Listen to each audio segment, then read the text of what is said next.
Manner جو ہے وہ تمہارے لیے ایک مینرزم کا اگزامپل بنا کر بھیجا ہے تاکہ تم انہیں فالو کرو. In some of the benefits religious terms میں دیکھیں آپ کو پتہ لگے گا اللہ کا تعارف آپ کو رسول اللہ کی باتوں سے پتہ لگے گا, رسول اللہ کے الفاظ سے, ان کی دعاؤں سے. آپ حصن المسلم کھولیں, اس میں صبح و شام کے اذکار کھولیں, وہ کس نے دعائیں سکھائی ہیں؟ رسول اللہ نے. اس سے آپ کو اللہ کا تعارف ہو رہا ہے, اللہ ہے کون. تو ہمیں تو اللہ بتانے والا نبی صلی اللہ علیہ وسلم ہے, ہم کیسے کہہ سکتے ہیں نبی صلی اللہ علیہ وسلم کی ضرورت نہیں, نعوذ باللہ. دوسرا مینرز اینڈ مورلز, رسول اللہ صلی اللہ علیہ وسلم نے کہا میں کریکٹر کو کمپلیٹ کرنے آیا ہوں. آپ کو ایسے ایسے اصول ملیں گے کنفلکٹ ریزولیشن کے, لیڈرشپ کے, آپ کو مینرزم کی پیک نظر آئے گی جو آج جو ہے وہ گورے بتا رہے ہیں. میں ابھی ایک آرٹیکل پڑھ رہا تھا چند دن پہلے, ہاؤ ٹو انکریز کانفیڈنس. اس میں انہوں نے پہلے دو طریقے بہت سے بتائے تھے. پہلے دو یہ تھے تیز تیز چلا کریں, دوسرا تھا کہ آہستہ بولا کریں. انہوں نے کہا تیز تیز جو چلتا ہے اس کی باڈی لینگویج یہ کہ کانفیڈنس آتا ہے, اور رسول اللہ سب سے تیز چلتے ہیں. صحابہ کہتے تھے ایسا لگتا تھا پہاڑی سے نیچے اتر رہے, اتنا تیز چلتے تھے. اٹس اے چال آف اے ونر, یہ ونر مائنڈ سیٹ ہے. سست چال اور کنڈے جو ہے وہ نیچے کر کے چلنا, وہ کچھ لوگ کہتے ہیں جی ہم عاجز ہیں, تو یہ عاجزی نہیں ہے, آپ کو ونرز والی چال چلنی چاہیے. دوسرا آہستہ بولنا, وہ سائیکالوجسٹ کہتے ہیں جب آپ بہت تیز بولتے ہیں اس کا مطلب ہے آپ کے ذہن میں یہ کہ اگلا میری بات نہیں سنے گا, اس لیے آپ تیز تیز بولتے ہیں محفل میں. تو اتنا کمانڈنگ بولیں کہ سارے چپ کر جائیں, اور کوئی بات نہیں اگر وہ آپ کو کٹ کر دیں, کوئی بات نہیں, خاموش ہو جائیں. لیکن رسول اللہ صلی اللہ علیہ وسلم, حضرت عائشہ کہتی ہیں کہ ان کے الفاظ ہم گن سکتے تھے, اتنا آہستہ بولتے تھے, اتنا کمانڈنگ بولتے تھے کہ ان کے الفاظ ہم گن سکتے تھے. تو یس, مینرز اور morals, leadership, relationships, how he was as a father, husband, brother in law, اور سوسائٹل بینیفٹس, وہ ایسے ایز اے فرینڈ کیسے تھے, ایز اے نیبر کیسے تھے, وغیرہ وغیرہ. دوسرا بہت بڑا فائدہ سیرہ پڑھنے کا یہ ہے کہ ہماری محبت بڑھتی ہے رسول اللہ صلی اللہ علیہ وسلم سے, اور یہ حتمی بات ہے. دیکھیں جب میں نے سیرہ پڑھی تو واقعی ہی محبت بہت بڑھ جاتی ہے. آپ اپریشیٹ کرتے ہیں کہ نبی صلی اللہ علیہ وسلم نے ہمارے لیے کتنی سیکریفائسز کی اور کس کس طرح کی ایفرٹس کی. تو انسان جو ہے وہ گناہوں سے بھی بچ جاتا ہے. سیرہ آپ پڑھیں گے آپ میں موٹیویشن آئے گی گناہوں سے بچنے کی, کہ میں نبی صلی اللہ علیہ وسلم کو کیسے فیس کروں گا قیامت والے دن اگر کوئی میرا گناہ ان کے سامنے لے آیا گیا یا میری کوئی بات آ گئی. تو یہ ایک بہت بڑا, جیسے علامہ اقبال نے کہا کہ ایک چیلنج کرتے ہیں نا, وہ کہتے ہیں کہ اگر میں جھوٹا ہوں, ان کا ایک شعر ہے اس کا کنٹیکسٹ بتا دیتا ہوں, کہتے ہیں اگر میں جھوٹا ہوں تو قیامت والے دن مجھے نبی صلی اللہ علیہ وسلم کے پیر مبارک کا بوسہ نصیب نہ ہو. یعنی اس لیول پہ جا کے وہ محبت ایکسپریس کرتے ہیں کہ یہ مجھے پنشمنٹ ملے کہ قیامت والے دن مجھے ان کے پیر مبارک کا بوسہ نصیب نہ ہو. یہ تھا ان کی محبت کا لیول علامہ اقبال کا. تو اس سے محبت انکریز ہوتی ہے, ٹھیک ہے نا. ہمارے اندر یس جذباتی محبت ہے, لیکن انٹلیکچوئل محبت ایک اور لیول ہوتا ہے. تو یہ دوسرا اس کا جو ہے وہ ہے. تیسرا فائدہ اس کا یہ ہے کہ ہمیں قرآن سمجھنے میں جو ہے وہ بہت مدد ملتی ہے سیرہ پڑھ کے, کیونکہ ظاہر ہے قرآن کی آیات جو ہے اس کا تعلق رسول اللہ کی زندگی کے ساتھ ہے, اس کے ایونٹس کا تعلق. کئی آیات آپ قرآن کی پڑھیں گے, لیکن یہ کہ جب آپ سیرہ کی نظر میں دیکھیں گے تو آپ کا پرسپیکٹیو چینج ہو جائے گا. جیسے میں آپ کو ایک مثال دیتا ہوں, اِنَّ مَعَ الْعُسْرِ یُسْرًا, فَإِنَّ مَعَ الْعُسْرِ یُسْرًا, اِنَّ مَعَ الْعُسْرِ یُسْرًا. اس کی کیا آپ سمجھتے ہیں ٹرانسلیشن, اور کیا ہے اس کی انٹرپریٹیشن؟ جنرل ہے اور وہ بھی ٹھیک ہے. وہ یہ ہے نا کہ ہر مشکل کے بعد آسانی, اور 2 بار آسانی ہے. اب آپ سیرہ کی روشنی میں اس آیت کو پڑھیں گے تو یہ آیت کب آئی؟ جب رسول اللہ صلی اللہ علیہ وسلم جو ہے وہ سب سے اپنے ٹف فیز میں تھے, شیب ابی طالب اور یہ سب سے ٹفسٹ فیز, اور پھر اللہ نے انہیں مبارکباد دی اور خوشخبری دی اور یہ دلاسا دیا کہ تمہاری دعوت میں جو تنگی آ رہی ہے اس کے بعد آسانی ہے. اور پھر کیا ہوا؟ مدینہ میں آسانی آئی کہ نہیں آئی؟ اور سب سے بڑی آسانی کب آئی؟ فتح مکہ میں. تو یہ سیرہ کے کانٹیکسٹ میں پتہ لگتا ہے کہ ایکچولی اس ورس کا مطلب یہ ہے کہ دعوت کے کام میں مشکل کے ساتھ آسانی ہے. ہاں جنرلی بھی ہے, لیکن اصل میں اس کا یہ مطلب ہے کہ دعوت کے کام میں جب حق کے لیے نکلو گے تو مشکل کھڑی ہوگی, لیکن آسانی 2 بار آئے گی تمہارے, تمہیں بہت سکسیس ملے گا, کیونکہ جو بندہ حق کے لیے نکلتا ہے اللہ اس کی سائڈ پہ آ جاتا ہے. تو یہ اس طرح قرآن سمجھنے آپ کو بہت ہیلپ ملے گی جب آپ کے سامنے وہ واقعہ نکلے گا کہ اچھا اس کا یہ تھا, اس کا بیک گراؤنڈ یہ تھا. جیسے سورہ کہف دیکھ لیں, سورہ یوسف آپ کو تب تک اس لیول پہ دل میں شاید نہ اترے, یا اس وقت تک آپ اس سے فلسفہ نہ پکڑیں وہ, جب تک آپ کو یہ نہیں پتہ لگے گا کہ اس ٹائم رسول اللہ کس حالات سے گزرے تھے. سورہ یوسف کب نازل ہوئی؟ طائف کے واقعے کے بعد. سب سے غم کا جو رسول اللہ علیہ وسلم کا فیز تھا, اور سورہ یوسف میں اسی لیے کہتے ہیں غم کا علاج. اللہ نے گفٹ دیا اور خوشخبری دی. خوشخبری کیا تھی؟ کہ یوسف کے بھائیوں نے بھی اس کی قدر نہیں کی تھی, لیکن اینڈ میں وہی معافیاں مانگ, اور یہی ہوا. رسول اللہ کی قدر نہیں کی اس قوم نے. اللہ نے کہا انہوں نے تمہاری قدر نہیں کی, لیکن تم بھی ایک ٹائم پہ تخت پر بیٹھو گے جیسے یوسف بیٹھے تھے. اور فتح مکہ پہ یہی ہوا, اور ایگزیکٹلی وہی ہوا. انہوں نے معافیاں مانگی آگے کہ ہمیں معاف کر. انہوں نے کیا کہا تھا کہ رسول اللہ صلی اللہ علیہ وسلم نے کہا کہ کیا ایکسپیکٹ کرتے ہو مجھ سے, مسکرا کر. انہوں نے کہا ہم اپنے بھائی سے یہ ایکسپیکٹ کرتے ہیں ہمیں معاف کر دے گا. تو اللہ کے نبی نے کہا آج میں نے تم سب کو معاف کیا. تو یہ اس سے آپ میں محبت پیدا ہوتی ہے رسول اللہ کی, آپ اپریشیٹ کرتے ہیں اور آپ کو قرآن سمجھ آتا ہے اچھا یہ ہے بات, اور اس سے آپ کو قرآن کی ڈیپتھ پتہ لگتی ہے, وزڈم پتہ لگتا ہے کہ یہ اصل میں آیت اس لیے اتری تھی. تیسرا چوتھا جو ہے, it raises our hope, lifts our spirits and blesses us with optimism. جو بندہ سیرت پڑھ لیتا ہے اس کو ایک پرسپیکٹیو ملتا ہے. میں آپ کو ایک پرسپیکٹیو دیتا ہوں. دیکھیں, نہ صرف یہ کہ رسول اللہ کے بارے میں سیرت سے آپ کو پتہ لگتا ہے, آپ کو ان کے صحابہ کے بارے میں پتہ لگتا ہے. میں آپ کو ایک پرسپیکٹیو دیتا ہوں. ہمارے ہاں میٹنگز میں, ورک پلیس پہ, آپس میں دوستوں میں بہت اختلافات ہو جاتے ہیں, اور ہم کچھ اس طرح کے لوگ ہیں تھوڑا سا کہ ہم یہ سمجھتے ہیں کہ ایک بندہ جو مومن ہے یا مسلمان ہے وہ غلطی نہیں کر سکتا. یہ کہیں نہ کہیں ہمارے ذہن میں بیٹھا ہوا ہے.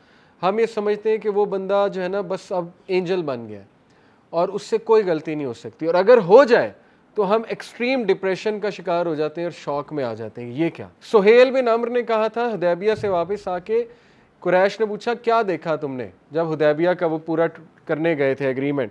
انہوں نے کہا کہ خدا کی قسم میں فارس اور شام کے بادشاہوں کے دربار میں گیا ہوں, لیکن جو رسپیکٹ میں نے رسول اللہ کو ملتے دیکھی, محمد صلی اللہ علیہ وسلم کو ملتے دیکھی, میں نے آج تک کسی بادشاہ کو نہیں ملتے دیکھی.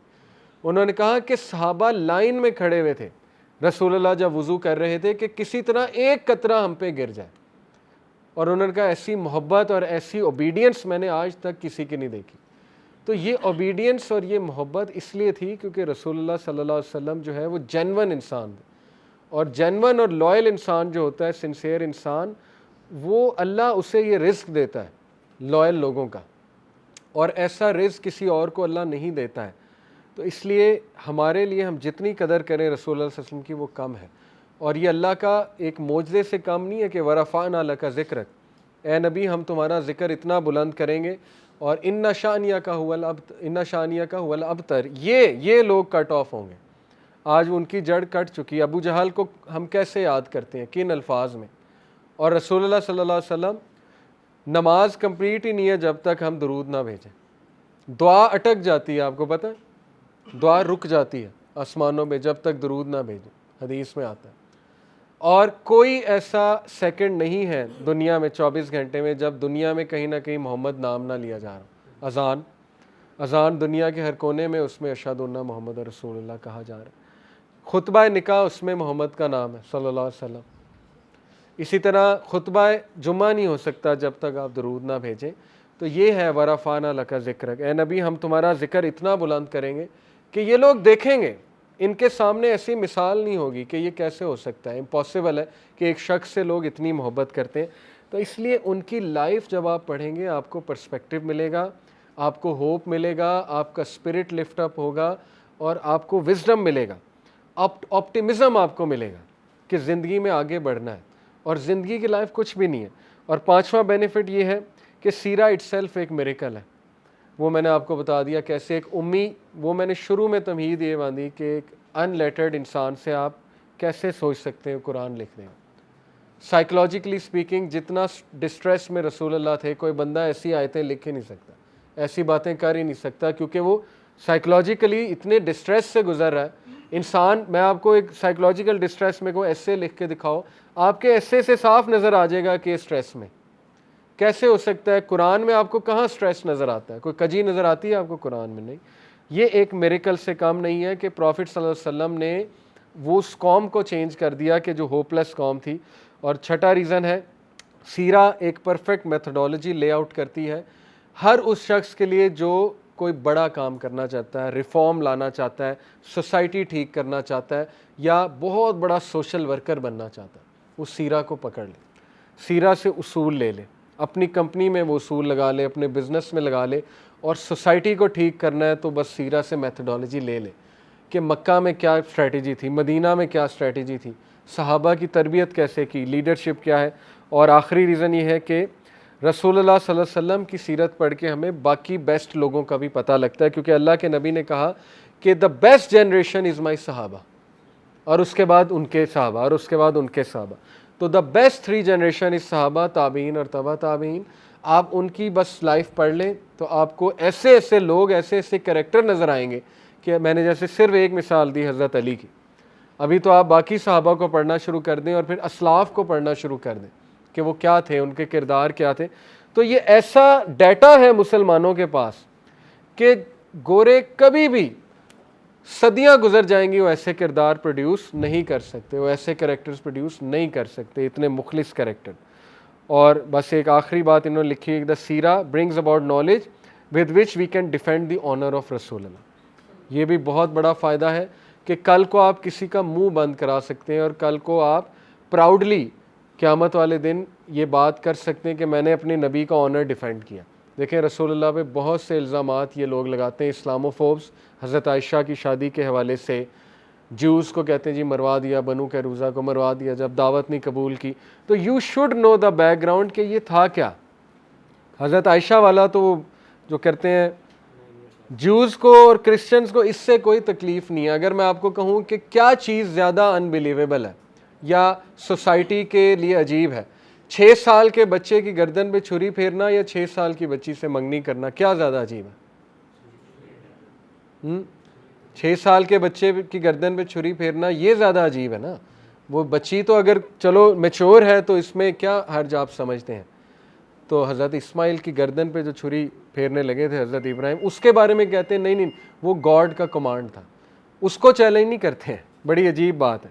تو ہم بھی یہاں یہی کہتے ہیں یہ بھی گاڈ کا کمانڈ تھا, یہ بھی اللہ کے نبی کو حکم تھا. اور سب سے بڑی بات وہ میں صرف اس لیے مینشن کر رہا ہوں کیونکہ ٹاپک چھڑ گیا ہے. آپ کو پتہ نا جو چائلڈ میرج, اس کو چلو مان لو چائلڈ میرج, حالانکہ حضرت عائشہ 9 ایئر میں کمپلیٹلی شی واز میچور. جو چائلڈ میرج زبردستی ہوتی ہے یا جس میں ڈومیسٹک وائلنس ہوتا ہے یا فزیکل ابیوز ہوتی ہے, وہ چائلڈ کبھی بھی بڑا ہو کے سکسیسفل بنتا ہے, ہمیشہ ٹراما میں ہوتا ہے. حضرت عائشہ کی پرسنالٹی آپ کے سامنے ہے. حضرت عائشہ سے بڑی عالمہ فاضلہ آپ کو عورتوں میں ملتی ہی نہیں ہے. حضرت عائشہ کی میموری دیکھ لیں, حضرت عائشہ اتنی بولڈ اور کانفیڈنٹ ہیں, ان کی آپ کمیونیکیشن دیکھ لیں. تو اس کا تو مطلب وہ تو خوش تھیں اپنی میرج میں. آپ کو کیا تکلیف ہے, وہ تو خوش تھیں, وہ تو گرو بھی ہوئی ہیں, اور ہسٹری اس بات کا ثبوت دے رہی. تو بہرحال یہ میں نے آپ کو 7-8 ریزنز بتائیں کہ ہم اپنے نبی کا آنر بھی ڈیفینڈ کر سکتے ہیں, ہمیں وہ سارے واقعات پتہ لگیں گے کرونولوجیکل آرڈر میں. لیکن ہمارے لیے سب سے بڑی بات یہ کہ اللہ کا حکم ہے اور ہم اپنے نبی سے محبت انکریز کرنا چاہتے ہیں, اس لیے ہم سیرہ کو انشاءاللہ ان ڈیٹیل پڑھیں گے. تو اللہ تعالی ہمیں عمل کی توفیق دے. جزاک اللہ خیر فار کمنگ. سبحانک اللہم و بحمدک اشہد ان لا الہ الا انت استغفرک و اتوب الیک. والسلام علیکم و رحمۃ اللہ وبرکاتہ.